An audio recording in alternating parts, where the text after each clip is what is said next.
Welcome to Research Business Daily Report, made possible by RBDR's exclusive community at the crowdfunding platform patreon.com/RBDR.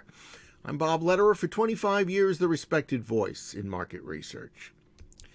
The second round of bids from companies approved by Nielsen as financially capable of acquiring all or part of the company are due sometime in April. So what do we know right now about that situation? I raise it because there was a report in last Wednesday's New York Post, which has been known to publish some dubious scoops on all manner of subjects, but it stated that the two most interested prospective parties in buying Nielsen have all but decided that the potential asking price is just not a wise investment. The two named buyers, Blackstone Group and Apollo Global Management, were said to have the willies over Nielsen's $8 billion in unpaid debt, plus receiving client pushback and implementing standard annual price increases for Nielsen products and services. Now, personally, we can't help but perceive Nielsen as possibly too big an organization for its own good, perhaps having become highly inflexible, which is a not uncommon characteristic among giant companies that dominate their market, as Nielsen does in two separate areas. And there's something else. Nielsen may be more than willing on the client service side to be responsive, but effectively unable as an organization to follow through to client feedback about Nielsen's product and service shortcomings and requests or demands for specific areas of improvement. It's not at all unusual in a bloated business for layers of internal bureaucracy to fail to weigh customers' suggestions seriously enough versus what it considers other more important internal financial considerations, and that, of course, can stop the client side from really giving the clients what they want.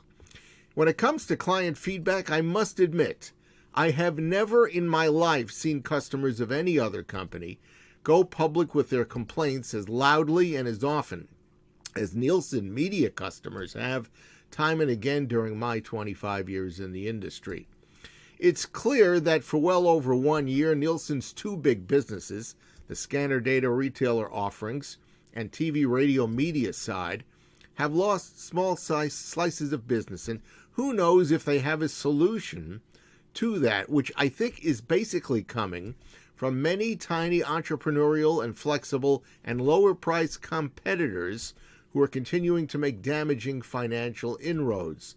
Is there an answer? We don't know. So far, it does not appear that Nielsen has one.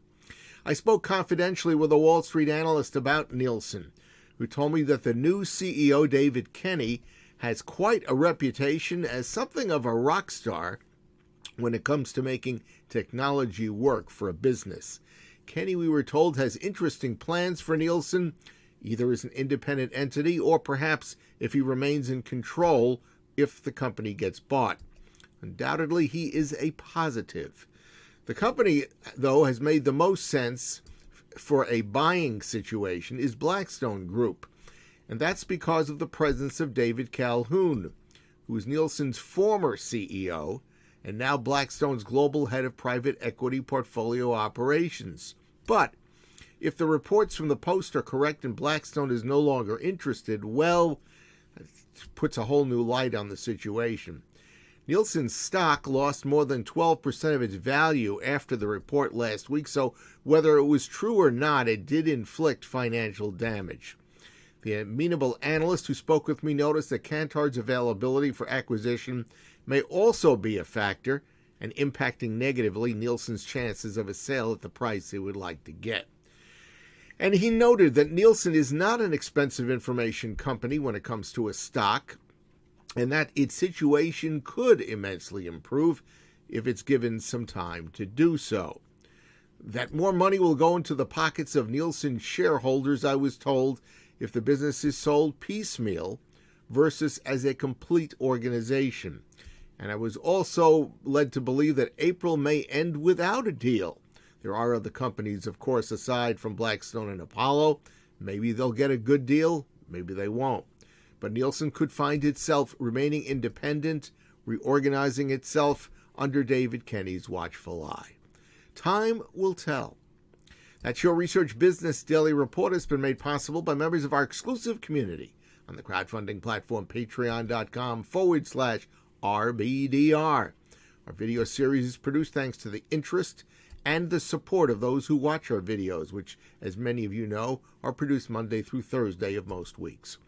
Those supporters, we call them Patreon supporters, tell us that they regularly find great value in our videos. It gives them thoughtful, valuable information, and sometimes they think it's even valuable enough to share with their customers.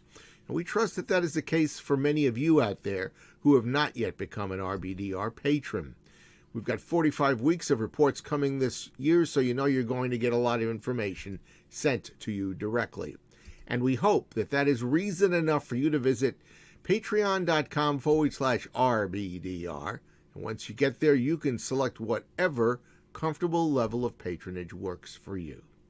We hope you have a great research day, and that we'll see you back here with us tomorrow.